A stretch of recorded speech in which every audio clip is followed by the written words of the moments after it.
Welcome into Steelers Talk. I'm your host, Jack Sperry. Unfortunately, the Pittsburgh Steelers did lose today versus the Chicago Bears in Chicago. Final score 31-28, a game that really felt winnable for the Pittsburgh Steelers. Unfortunately, I think the quarterback play, probably wasn't up to par. The defense obviously wasn't up to par, especially in the red zone, and then some missed opportunities in terms of creating some potential turnovers that didn't end up working out for the Steelers that I think put them all together, and that's kind of the recipe for why the Steelers lost this game, unfortunately, by 3 points this afternoon. But today I've got some other injury updates for you guys. I've got my reactions to Mike Tomlin and his post-game presser today. I'm going to talk about some cons and then some pros as well coming out of this ball game after having a chance to watch this game back over this afternoon. So if you guys haven't already, click that subscribe button. We went live today. It was an absolutely awesome watch party. We added a ton of subscribers, about 500 new subscribers today. So thank you guys so much for supporting the channel.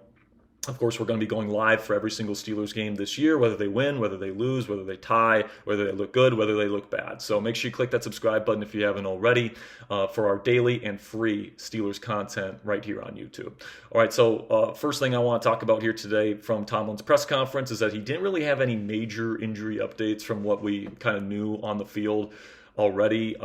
He did describe Broderick Jones's injuries as like a stinger, which that was kind of an interesting way to put that. But he pretty much just said, like he usually does, that we're gonna have more information on Tomlin Tuesday, so we'll have to wait on updates on guys like James Pierre and Joey Porter Jr., who left the game with a hip flexor issue. So we'll just have to get answers on those guys later in the week. But then Tomlin also said that he, quote unquote, anticipates Aaron Rodgers, Steelers starting quarterback, to return next week versus the Buffalo Bills. And that's really good news to me, guys, because I think Rodgers is clearly the best quarterback on this team. Gives this team the best chance to win. Now, I think there's certain things that the Steelers offense, even with Rodgers in there, needs to get a lot better at. I think they need to they have to open up and somehow unlock the deep passing game here in Pittsburgh. And, last year they were so good at throwing the ball down the field. All right. They were so good from 10 plus yards down the field. Russell Wilson was like the most efficient quarterback in football. And then this year they can't throw the ball down the field to save their life. All right. So it's just kind of Jekyll and Hyde there from season to season and from quarterback to quarterback. And I do think Rodgers gives this team the best possible chance to be able to unlock that vertical passing game, which could potentially unlock the rest of this offense, to be honest with you guys. Like everything else in this offense, I think is kind of ready to go. It's just you're missing that downfield vertical passing element to this offense, and defenses have certainly honed in on that over the last several weeks. But it's good news that Rodgers is probably going to be back next week. Certainly comes at a good time. I think after seeing Mason Rudolph play today, now that we're playing some playoff caliber teams, 4 out of the last 6 weeks, it's good that we're going to have Rodgers back in the fold for that final 6-game stretch. But I do want to talk about some cons and some pros after reviewing the game today on the broadcast view. I'll watch the All-22 tomorrow, and as always, I'll have my film takeaways tomorrow evening. But some cons, we'll start with Mason Rudolph. I think today just kind of showed his ceiling as a quarterback, and we just kind of know that he's just like an okay backup quarterback. We've known this for a long time. There's a reason why they replaced him with Russell Wilson last year. There's a reason why they didn't just go with him as their starter this year. They brought in Aaron Rodgers. And I think that ceiling, it really shines when you're playing playoff caliber teams. Now, I think Chicago is a little bit fraudulent. They're an 8-3 team, but they haven't really beaten anybody, and that includes us, in my opinion. That beating, the Pittsburgh Steelers with Mason Rudolph at quarterback at home by only 3 points is not necessarily like a stellar, statement victory for Chicago or anything like that. But they're a playoff team. They'll make the playoffs this year probably. The offense just looked kind of bleh today with Mason Rudolph. I mean, his pocket presence and pocket mobility were frankly atrocious, guys. I mean, people complain about Aaron Rodgers' lack of mobility, but Rodgers actually has quick feet. He actually has a really good sense for pressure, and he knows how to escape it. And, he can evade pressure. He's not the fastest guy in the world. He's not going to run away from guys, but he can escape the pocket. He knows where pressure's coming from. He can feel that pressure. Rudolph just doesn't have any of that. He not only has less speed than Rodgers somehow, but also he just doesn't sense pressure all that well. He holds the ball for too long, doesn't want to throw the ball away, and we saw that at multiple instances in this ball game. So that was really bad. And then I believe he was like 23 of 24, if I'm not being mistaken there, on underneath throws. So anything between anything short of 9 air yards today, he was pretty efficient. He completed a lot of those passes. In fact, I think the only one that was incomplete was the final play of the game on that 4th down and 6. But you extend it past that to 10 plus air yards. He was only 1 of 6 on the day, and he had an interception, and he almost had another one. So downfield today, all I heard all week was that, Mason Rudolph, is going to unlock the vertical passing game because he's a better downfield thrower than Aaron Rodgers. Well, that just wasn't the case in this ball game, and that was with a lot of one-on-one opportunities. I mean, there was a lot of opportunities to throw the ball down the field today. The Bears were really honing in on the underneath stuff, and Rudolph just kind of wanted to dink and dunk, and when he did throw it deep, I didn't think his wide receivers helped him out all that often, but obviously it fell incomplete and even intercepted way more than it ended up being completed down the field. So that's certainly something that wasn't great. Also, I thought in the 2-minute drill, Mason had some really poor decisions, throwing a lot of 2-yard slants, immediately tackled. You only have a minute 30 to get into Chris Boswell field goal range, and you don't have any timeouts, and you're just mismanaging the clock, in my opinion. But then he also had 2 chances, guys, and I know people want to point to the defense giving up points and all, and dropping interception opportunities, and all that's valid, but at the end of the day, the Steelers did get 2 3-and-out stops on defense to give the Steelers not 1, but 2 chances to tie or win the game. Being down by 3 is actually an okay position to be in at the end of the game because you can get the field goal to tie. You always have that, but if you get a touchdown, you pretty much win the game. But the Steelers, couldn't capitalize on either one of those opportunities. The illegal formation really drives me up a wall. Aaron Rodgers was able to identify it from the sideline immediately. Mason didn't, and he snapped the ball with that formation still in that way. I highly doubt Rodgers would have done that if he were in the game, and just not. And then, of course, he misses Roman Wilson on the open go ball on the second to last drive of the game. So that's just something that, I think it just showed his limitations. He's not somebody where if you ask him to throw the ball with the defense knowing he has to throw it, that he's going to drive down the field, march you down the field, and go win you a ball game. That's just not the type of guy Mason Rudolph is. He is a backup quarterback, and that's okay. I think he's a very serviceable backup quarterback. But if we're asking him to go up against playoff caliber teams on the road and beat them, even in a game that was very winnable for him, he wasn't able to get the job done. So that's unfortunate. Also, just sticking to the theme of the passing game, in classic Steelers fashion today, 8 different people got targets today, and only 1 got over 35 yards, and that was Calvin Austin III. And then if you add on to that, the yardage that came on the defensive pass interference when he cooked his guy on a nice go ball today, it probably goes to at least over 50, probably around 65, maybe even 70 yards if you include that yardage as well. So I thought Calvin actually was the guy that looked the best today out of all the receivers in terms of route running, in terms of getting open, in terms of running after the catch.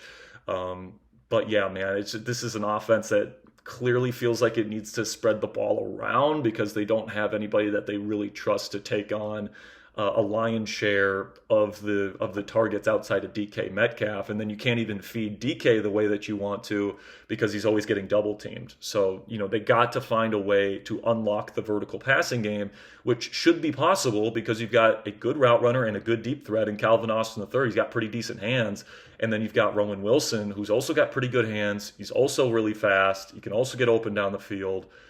So it just kind of points to a lack of philosophical, priority to try and get that vertical passing game going. And it just seems like Arthur Smith in this offense wants to be checkdowns, yak, when it's like you got to open up the underneath stuff by, really establishing that threat of the vertical passing game, which the Steelers just don't have, despite having all this speed at the wide receiver position. And once again, Roman Wilson got wide receiver 2 level snaps, and he had 2 targets for the second straight week, and he had 0 catches. And of course, that means 0 yards. Now, that doesn't necessarily mean I think Roman was terrible today, or that was all his fault. I thought Mason missed him on one of the best routes he ran all day on that go ball, second to last drive of the game.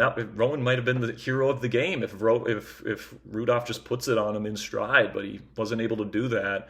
And I think at this point, I think it's time to go back to Calvin Austin III as this team's number 2 wide receiver.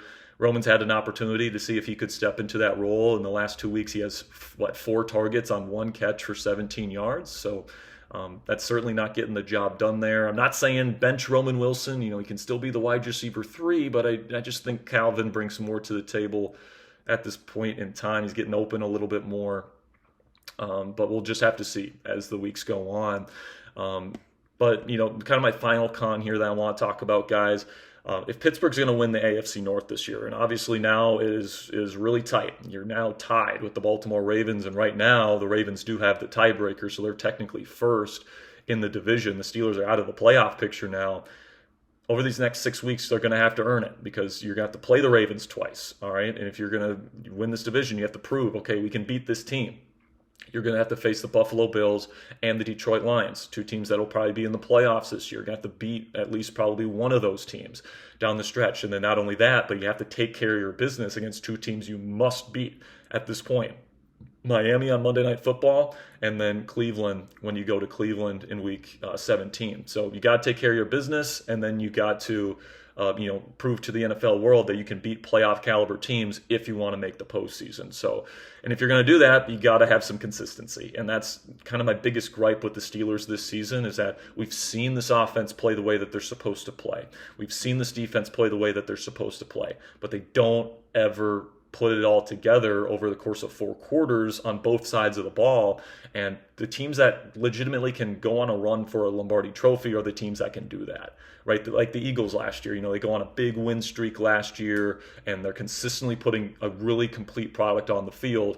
They end up winning the Super Bowl. Kansas City Chiefs put together a very consistent, product on the field, both sides of the ball, especially come playoff time, and that's why they can continue to put these runs together in the postseason. But Steelers winning 4 games in a row, have we seen the Steelers team, go on a run like that against playoff caliber teams? Hell no. All right, they did have a 3-game win streak this year, and they did get one of those wins was pretty impressive against the New England Patriots on the road. But then the Dublin game versus Minnesota, Minnesota's not very good, and then neither is Cleveland. And you're coming off a bye in that game. So, the Steelers are just going to have to prove here with Rodgers coming back into the lineup that the defense can play the way it's mostly played over the last month, and then the offense can find some sort of vertical passing game to open up the rest of the offense. If you can do those 2 things, I think this team still has the potential to be one of the more dangerous Steelers teams, since the Killer Bee era. And have a chance to not only win a playoff game, but maybe, just maybe, go on a little bit of a run in the postseason. But if that consistency is not there, any chance of winning 2+ games in the playoffs in a row pretty much go out the window. So, potential is one thing. Actually being able to show it on the NFL football field is another, and to this point, they haven't been able to show that consistency. But, I do want to finish today's video with some pros, because, here on Steelers Talk, we don't like to just talk about the negative like some shows. There's good and there's bad in every situation. I think there is some, quite a bit of good to take out of this game. First of all, the run game was excellent today. Now, I know the linebacking core was in shambles for the Bears today, but they really took advantage of that. All right, the run game was phenomenal. I think they had almost 200 yards rushing today. They got DK Metcalf going on some jet sweeps today. Jalen Warren was doing a good job. He wasn't super explosive today, but he was very efficient. And then Kenny Gainwell had that really big explosive run on the fake tush push. And then outside of that, he was still pretty decent. No Caleb Johnson work today, which I was a little bit disappointed by, but it certainly seems like the Steelers like what they're seeing from Kenny G at this point in the season, and they're just going with a true running back duo in Warren and Gainwell at this point. But, that's a good sign that the run game has a really good game And I kind of really liked Spencer Anderson playing fullback with Darnell coming, in motion. Thought that worked really well today. And I think there's some really cool stuff that you can pair off of that in the play action game in the future. And you're going up against a Bills team next week at home that really struggles against the run. So I think that this Steelers team, their run game next week is going to be a big X factor in terms of their ability to upset the Bills. And because of that, I actually think the Steelers have a much better chance of beating the Bills than a lot of people are giving them credit for. Also, I thought the Steelers offense was actually okay on third down and fourth down today. They were 9 of 17 on possession downs today. So that's over 50%. That's a pretty good number, especially when you don't have your starting quarterback in there. They're also 3 for 3 in red zone trips. So, the Bears were very good in the red zone today. So were the Steelers. So they deserve credit for that, in my opinion. And then I will also say, guys, I know that it sucks that the Steelers have completely choked away 3.5 game lead in the division. And now the Ravens are technically first place in the division, even though they're pretty much tied.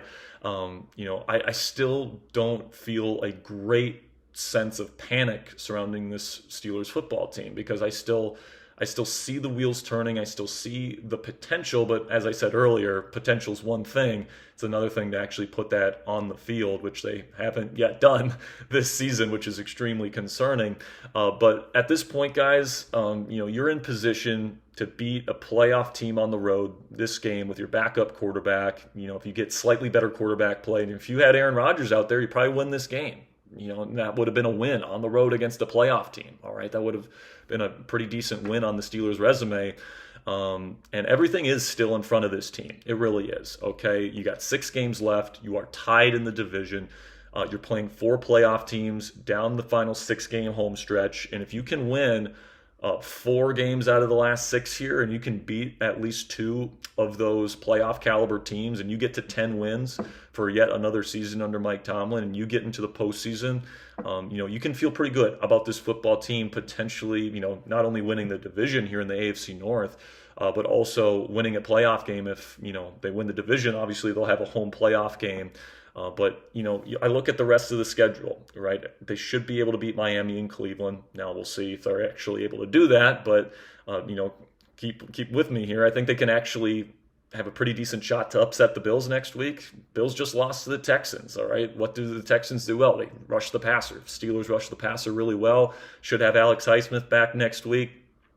So I'm hoping that this defense plays a lot better. And what's the big weakness with the Buffalo Bills? They don't really have any receivers. So if there's an issue with the Steelers secondary, I feel like that's not going to be as big of an issue going up against a Bills team. And then on defense, this Bills team really struggles against the run, especially against jumbo personnel packages. So I actually really like the matchup for the Steelers this week. I think they can win. And then absolutely, I think they can win at least one game against Baltimore if they're really playing well and they're really playing to their potential. I truly believe they could sweep them. I mean, Baltimore's not played that great as of late, guys. They almost lost to Shadur Sanders and the Browns last week, and then they almost lost to the Jets today without Quinnen Williams, without Sauce Gardner. That offense really struggled moving the ball today. I don't think Baltimore is this unbeatable team that's like unstoppable. I mean, sure, they've won a lot of games in a row, but they've won a lot of close games against subpar football clubs. And I think if the Steelers can find that consistency that we've been talking about throughout this show, we've seen this team sweep the Ravens with Kenny Pickett and Mason Rudolph in a season. If Rodgers is playing both of those games, and the defense is playing to their potential, it would not shock me at all if the Steelers win both games against the Ravens. I could also see them beating Detroit. Now, I think Detroit probably should be favored in that game. They're home. I think the style of offense they play is really successful against the Steelers' defensive scheme. So I would still expect the Lions to win, but they lost to J.J. McCarthy at home in the Minnesota Vikings, man. Like, if they can do that, they can be beat at home for sure. And then if the Steelers are taking care of their business against the teams that they should beat, I mean, we're looking at, a team that can pretty easily get to 10-6 if they're playing good football. I don't really expect them to go like 6-0 the rest of the way or even 5-1, but I still think 4-2 is very possible down the stretch for this team if they can play some good ball and get to 10 wins. And I think 10 wins, especially if one of those wins is against the Ravens, has a pretty decent chance of winning the division this year. especially because the Ravens don't have like an easy schedule the rest of the way. They got to play Joe Burrow and the Bengals twice. I feel like there's a chance that they could lose at least one of those games. They got to play the Steelers twice, which is a team that Lamar Jackson has struggled against in the past. So I would say maybe 2 losses between those two, just to be, kind of, conservative. And then you got the Patriots, who did lose 2 very key members of their offensive line today. That sucks for them. So we'll see how difficult of opponent they'll be. And then they get the Packers. So I could easily see the Ravens lose 3 more games down the stretch. And if the Steelers go 4-2 and the Ravens go 3-3, obviously that means the Steelers win the division outright. So I really do think it's going to come down to that season finale game, guys, where, week 18 at Acrisure Stadium, it's probably going to be a night game, probably going to get flexed into Sunday night football. To win the division in the AFC North. It's going to be a very interesting end to the season for sure. But it really feels like all roads kind of, collide there in Pittsburgh in Week 18, and the winner of that ball game is not only going to win the division, but is going to, get that home playoff game, and then the loser, it feels like, could be out of the AFC playoff picture entirely. So that could create one hell of a stage for, pretty much an early playoff game at home against Baltimore. That would be a really fun and intriguing matchup to finish off the 2025 regular season. But, I still think the Steelers have everything left in front of them. They still have a little ways to go to get to the place where they want to be. But we've been saying this entire season, guys, you want to be playing your best football at the end of the season in January. It's still possible the Steelers could do that. So we'll see if they actually do. They haven't been able to do it through, almost 2/3 of the season at this point. So they're going to have to figure it out and figure it out quick. But, it's definitely going to be an interesting end to the season. We're going to be covering every second of it right here on Steelers Talk. We're going to have Overreaction Monday tomorrow, followed by my film takeaways. We're going to have a very long, extensive Tuesday live show, probably 5 live segments on Tuesday, because Cassie and I are going to Minnesota for Thanksgiving and going home for Thanksgiving here. So I really do appreciate all of your guys' support. It's going to be another great week of Steelers content right here on Steelers Talk. So until next time, guys, here we go, Steelers.